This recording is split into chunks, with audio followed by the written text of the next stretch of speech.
सफल होने के लिए काम में डूब जाओ, क्योंकि पागल लोग ही इतिहास रचते हैं। जितने भी सफल लोगों की मोटिवेशनल स्टोरीज पढ़ने को मिली, लेकिन एक ही बात निकल कर सामने आई।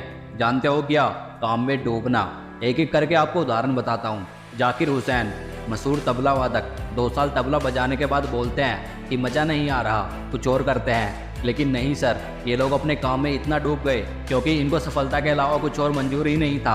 हो सकता है यही सफलता की चाबी हो। जब इन्होंने अपने फील्ड में कदम रखा होगा, या फिर जब इनकी शुरुआत थी, तब इनका अपने काम के ऊपर कितना भरोसा था? 99%? नहीं सर, पूरा 100%। क्योंकि इनको विश्वास था अपने खुद के ऊपर।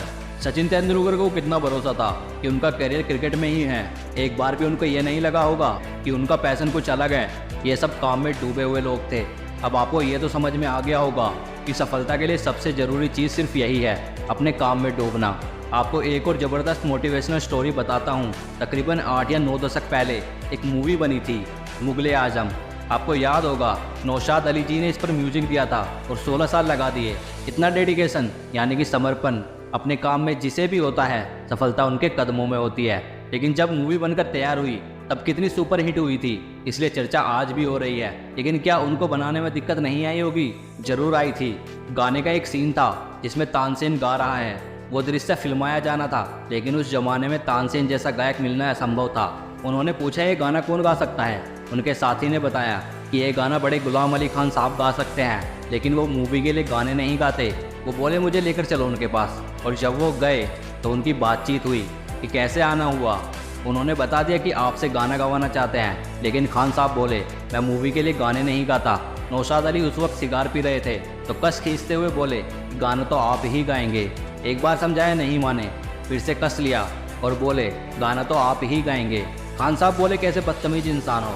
उन्होंने कहा कि इनको समझाओ, मैं गाना नहीं गाता फिल्मों के लिए। और उस जमाने में 500 रुपये प्रतिमाह मिलते थे किसी भी सिंगर को। खान साहब बोले 50,000 रुपये लूँगा।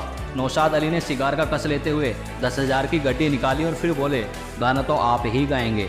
मान गए सर, क्योंकि उनको मालूम था बेस्ट के साथ समझौता नहीं कर सकते। आखिरकार गाना गवा ही दिया बड़े गुलाम अली खान साहब से। इतना डेडिकेशन और आत्मविश्वास था उनको उस मूवी के ऊपर। जी जान से लगे रहे और 16 साल लगा दिए। और हम कितनी जल्दी हार मान लेते हैं। मजबूत इच्छा शक्ति से सफल हुआ जा सकता है। काफ़ी कुछ सिखाती है ये मोटिवेशनल स्टोरी। आज भी ये बात कही जाती है कि नौशाद अली जी की हाथों की उंगलियों के बीच की जगह जली हुई थी। सिगार पीते पीते सिगार खत्म हो जाती थी, मगर ध्यान सारा जहाँ लगा रखा होगा वहाँ से हटता नहीं था। कुल मिला के इस वीडियो में जो भी बातें बताई गई, उन सबका एक ही सार है, जो अपने काम में डूब जाता है उनको सफलता मिलनी निश्चित है।